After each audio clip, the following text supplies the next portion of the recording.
Hi. അപ്പോൾ ഇന്നെൻ്റെ birthday ആണ്. ഇന്ന് ബർത്ത്ഡേ ആയപ്പോൾ ഞാൻ മനസ്സിൽ വിചാരിച്ചു, ഞാൻ കുറേ വർഷങ്ങളായിട്ട് മനസ്സിലുള്ളൊരു ആഗ്രഹമാണ് ഒരു സെൽഫ് ഗിഫ്റ്റ് കൊടുക്കുക എന്നുള്ളത്. നമ്മളെന്നും നമുക്ക് വേണ്ടിയിട്ട് സാധനങ്ങൾ വാങ്ങിക്കാറുണ്ട്, ബാക്കിയുള്ളവർക്ക് വേണ്ടിയിട്ടും സാധനങ്ങൾ വാങ്ങിക്കാറുണ്ട്. പക്ഷേ അതൊരു ഗിഫ്റ്റായിട്ട് കിട്ടുന്ന സമയത്ത് അതൊരു സ്പെഷ്യൽ ഫീലിംഗ് അല്ലേ. അപ്പോൾ ഞാൻ ഇത്തവണ കുറേ സാധനങ്ങൾ വാങ്ങിച്ചപ്പോൾ അതെൻ്റെ ബർത്ത്ഡേക്കായിട്ട് ഞാൻ എനിക്ക് കൊടുക്കുന്നൊരു ഗിഫ്റ്റ് പോലെ ആക്കാമെന്ന് ഞാൻ അന്നേ മനസ്സിൽ വിചാരിച്ചിട്ടുള്ളൊരു കാര്യമാണ് കേട്ടോ. അതിൽ ചിലതൊക്കെ യൂസ് ചെയ്ത് തുടങ്ങി, പക്ഷേ എന്നിരുന്നാൽ പോലും അത് ഞാൻ ഇന്നത്തെ എൻ്റെ ആ പ്രിയപ്പെട്ട ദിവസത്തിന് എനിക്കായിട്ട് കൊടുക്കുന്നൊരു ഗിഫ്റ്റാണ്. എന്നെ ചെറുപ്പം മുതലേ എന്നെ എല്ലാവരും വിളിക്കുന്നൊരു പേരാണ് പുസ്തകപ്പുഴു എന്നുള്ളത്.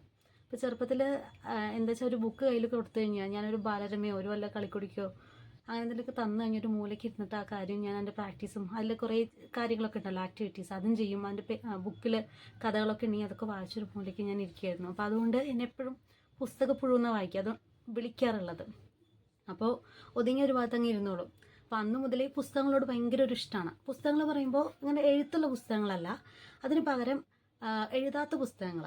കാരണം ആ ഒരു ബുക്കിനെ ക്രിയേറ്റ് ചെയ്യുന്നത് ഞാനായിരിക്കണം, എനിക്ക് അങ്ങനെയാണ് ഇഷ്ടം. ഒരു ബ്ലാങ്ക് ആയിട്ടുള്ള ബുക്ക്, ആ ബുക്കിൽ എനിക്കിഷ്ടമുള്ള കാര്യങ്ങൾ ചെയ്യുക എന്നുള്ളതാണ് എനിക്ക് ഏറ്റവും ഇഷ്ടമുള്ളൊരു കാര്യം. അതുപോലെ ഞാൻ ഈവൻ പഠിക്കുകയാണെങ്കിൽ പോലും എനിക്ക് നോട്ട് മേക്കിംഗ് ആണ് ഭയങ്കര ഇഷ്ടം. അല്ലാതെ ഒരു ബുക്ക് എനിക്ക് ഓൾറെഡി ഒരാൾ ചെയ്തു വെച്ചൊരു സാധനം വായിച്ചെടുത്ത് മനസ്സിലാക്കുക എന്ന് പറയുന്നത് എനിക്ക് വല്ലാത്തൊരു എന്താണെന്നറിയില്ല, അത് എന്നെക്കൊണ്ട് സാധിക്കുന്നൊരു കാര്യമല്ല. അപ്പോൾ ഞാൻ എന്നും ഈ പുസ്തകങ്ങളോട് കുറച്ച് അഡിക്റ്റാണ്. അപ്പോൾ കുറേ വർഷങ്ങളായിട്ട് മനസ്സിലുള്ളൊരു ആഗ്രഹമാണ്. അപ്പോൾ ഒന്ന് ഫ്രീ ആവുന്ന സമയത്ത് പതുക്കെ ഈ ഒരു കാര്യത്തിലേക്ക് ഇറങ്ങാമെന്ന് വിചാരിച്ചിട്ട് അങ്ങനെയാണ് ഞാൻ ഈ വർഷം ജേർണലിങ് സ്റ്റാർട്ട് ചെയ്യുന്നത്. അപ്പോൾ ഇത് ചെയ്യാമെന്നുള്ളൊരു ചിന്ത 2025 ലാസ്റ്റോടുകൂടി തന്നെ എൻ്റെ മനസ്സിലുണ്ടായിരുന്നു. അപ്പോൾ അന്ന് മുതലേ വാങ്ങിക്കൂട്ടിയ ബുക്സൊക്കെ നിങ്ങൾ ഓൾറെഡി ഷോർട്സിലൊക്കെ ആയിട്ട് കണ്ടിട്ടുണ്ടാവും. അപ്പോൾ അതൊക്കെ തന്നെയാണ്. അപ്പോൾ നമുക്ക് ആ ബുക്കുകൾ എത്തിക്കാമെന്ന് കാണാം. ഇത്രയുണ്ട് കേട്ടോ ബുക്സ്. ഇതൊക്കെ മീഷോന്ന് വാങ്ങിച്ചിട്ടുള്ള ബുക്കുകളാണ്. ചുരുങ്ങിയ വളരെ റേറ്റ് കുറവായിട്ടുള്ള ബുക്കുകളാണ് കേട്ടോ. ഒരു 100-200 റേഞ്ചിലാണ് ബുക്സൊക്കെ. അപ്പോൾ ഞാൻ ഓരോന്നും നിങ്ങൾക്ക് ഡീറ്റെയിൽ ആയിട്ട് പറഞ്ഞുതരാം. അപ്പോൾ ഇതിൽ എനിക്ക് ഉള്ളതിൽ കുറച്ച് ഫേവറേറ്റ് ആയിട്ട്, അപ്പോൾ ഇപ്പോൾ അറ്റ് പ്രസൻറ്റ് കുറച്ചൊരു എസ്തെറ്റിക് ആയിട്ടുള്ള കുറച്ച് ഭംഗിയുള്ളൊരു ബുക്ക് എന്ന് പറയുന്നത് ഇതാണ്. അപ്പോൾ ഈ ഒരു ബുക്ക് എന്ന് പറയുന്നത് ഒരു 103 രൂപയ്ക്ക് മറ്റുമാണ് ഞാൻ മീഷോ ഒന്ന് വാങ്ങിച്ചത്. ഒരു എസ്തെറ്റിക് ആയിട്ടുള്ളൊരു ബുക്കാണ്. നമുക്കതിങ്ങനെ ലോക്ക് ഇങ്ങനെ തുറന്ന് നമുക്കിങ്ങനെ എടുക്കാം. ഞാൻ കുറേയൊക്കെ എഴുതിയിട്ടുണ്ട്. ഞാൻ 2 ബുക്കുകൾ ഇതിലെ കുറച്ച് കാര്യങ്ങളൊക്കെ ഞാൻ ഓൾറെഡി കുറച്ച് റീലല്ല നമ്മുടെ ഷോർട്സിലൊക്കെ ഇട്ടിട്ടുണ്ട്. അപ്പോൾ ഈ ബുക്ക് എന്ന് പറയുന്നത് എനിക്ക് കുറച്ച് ഫേവറേറ്റ് ആയിട്ടുള്ള ബുക്കാണ് ഒന്ന്. പിന്നെ ഞാൻ ചിത്രം വരയ്ക്കാൻ ഇഷ്ടമാണ്, പഠിച്ചിട്ടില്ല പക്ഷെ എന്നാലും ഇഷ്ടമാണ്. അപ്പോൾ കുറേ കാലമായി വിട്ടിട്ട്, ഞാൻ സ്കൂളിങ് ടൈമിലൊക്കെയാണ് മെല്ലെ ഒന്ന് ചിത്രം വെച്ചപ്പോൾ കൈവഴക്കമൊന്നുമില്ല. പക്ഷെ എന്നിരുന്നാലും എനിക്കൊന്ന് റീസ്റ്റാർട്ട് ചെയ്യണമെന്ന് തോന്നിയപ്പോഴാണ് ഞാൻ ഈ ഒരു ബുക്ക് വാങ്ങിക്കുന്നത്, സ്കെച്ച് ബുക്ക്. മോൻ അത്യാവശ്യം വരയ്ക്കും. അപ്പോൾ അവൻ ഒരു ബുക്ക് വാങ്ങിച്ചപ്പോൾ എനിക്കായിട്ട് വാങ്ങിക്കണം എന്ന് പറഞ്ഞിട്ട് ഇത് 2 സെറ്റായിരുന്നു. 113 രൂപയോ മറ്റോ ആണ് ഈ ഒരു സ്കെച്ച് ബുക്കിന് മീഷോയിലുണ്ടായിരുന്നു കേട്ടോ. 113 രൂപ.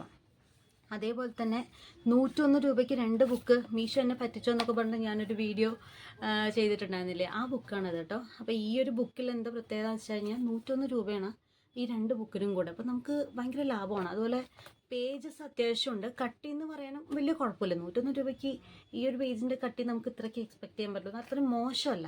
പക്ഷേ സ്കെച്ച് കൊണ്ടൊക്കെ എഴുതുമ്പോൾ ബാക്കിൽ അറിയുന്നുണ്ട്, ആ ഒരു പ്രശ്നമുണ്ട്.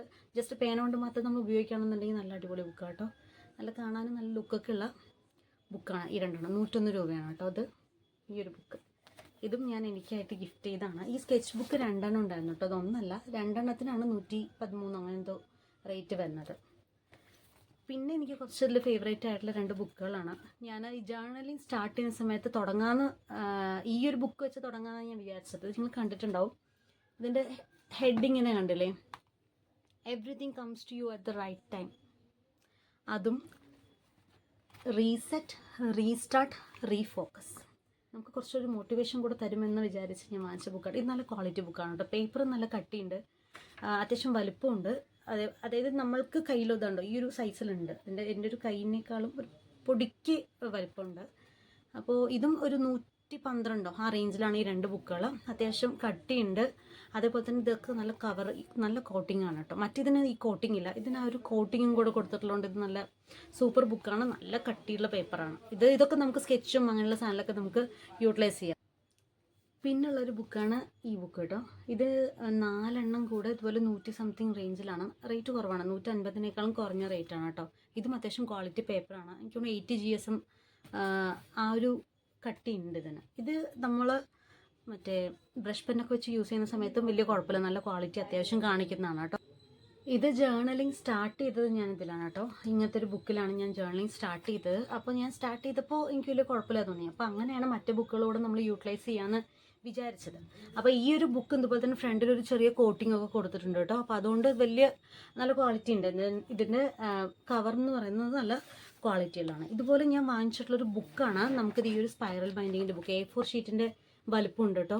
4 260 രൂപയാണ് ഞാൻ വാങ്ങിച്ചത്. 4 260. അപ്പോൾ ഇതെന്ന് പറയുന്നത് നല്ല കട്ടിയുണ്ട്, A4 ഷീറ്റിൻ്റെ കട്ടിയാണ്. നമുക്ക് നോട്ട്സ് ആക്കിയിട്ട് യൂസ് ചെയ്യാം. ഞാൻ കുറച്ച് ജേർണൽ കുറച്ചുകൂടെ ഫോട്ടോസൊക്കെ വെച്ച് കുറച്ചുകൂടെ വലുതാക്കി ചെയ്യണമെങ്കിൽ ആയിക്കോട്ടെ എന്ന് വിചാരിച്ചിട്ടാണ് ഈ ഒരു ബുക്ക് ഞാൻ വാങ്ങിച്ചത്. ഇങ്ങനത്തെ 4 260 രൂപ. അപ്പോൾ ഇതൊക്കെയാണ് ഞാൻ എൻ്റെ ബർത്ത്ഡേക്ക് എനിക്ക് കൊടുക്കുന്ന സെൽഫ് ഗിഫ്റ്റ്. പിന്നെ ഇത് പോരാണ്ട് ബ്രഷ് പെന്നും മറ്റുമൊക്കെ വാങ്ങിച്ചിട്ടുണ്ട്. പക്ഷെ മെയിനായിട്ട് ഈ കാര്യങ്ങളൊക്കെയാണ് ഞാൻ എനിക്ക് വേണ്ടിയിട്ട് കൊടുക്കുന്നത്. അപ്പോൾ ഇത് കുറേ കാലമായിട്ട് ഇങ്ങനെ ആഗ്രഹിച്ച് നിന്നൊരു കാര്യമാണ്. കാരണം നമുക്ക് വേറൊന്നിനും ഉള്ള ടൈമൊന്നും അങ്ങനെ കിട്ടാത്തത് കൊണ്ട് തന്നെ ഞാനത് പോട്ടെ, നമുക്ക് പിന്നെ നോക്കാം എന്നൊക്കെ പറഞ്ഞിങ്ങനെ വെച്ച കാര്യമാണ്. അത് ഇപ്പോഴാണൊന്ന് ചെയ്യാൻ സാധിച്ചത്. അപ്പോൾ ഇതുപോലെ വീട്ടമ്മമാർക്കൊക്കെയാണ് കുറച്ചുകൂടെ ഫ്രസ്ട്രേഷൻ കൂടുതലുണ്ടാവുക. അപ്പോൾ നമ്മൾക്ക് വേണ്ടിയിട്ടും കുറച്ചൊക്കെ ടൈം മാറ്റി വയ്ക്കാം. ഞാൻ ഈ ബുക്കുകൾ കൊണ്ട് മെയിനായിട്ട് ഉദ്ദേശിക്കുന്നത് അതാണ്. എനിക്ക് വേണ്ടി കുറച്ച് ടൈം ഞാൻ സ്പെൻഡ് ചെയ്യണം. എന്നും ഫാമിലിയും നമ്മുടെ ജോബും മാത്രമല്ലാണ്ട് നമുക്ക് വേണ്ടി കുറച്ച് ടൈം നമ്മൾ തീർച്ചയായിട്ടും കൊടുക്കണം. അപ്പോൾ അത് എല്ലാവരും ശ്രദ്ധിക്കേണ്ട ഒരു കാര്യമാണ്. കുറച്ചൊക്കെ ഫ്രസ്ട്രേഷൻ മാറി കിട്ടുന്നുണ്ടോ. അപ്പോൾ നമുക്ക് മറ്റൊരു വീഡിയോ കാണാം. ബൈ.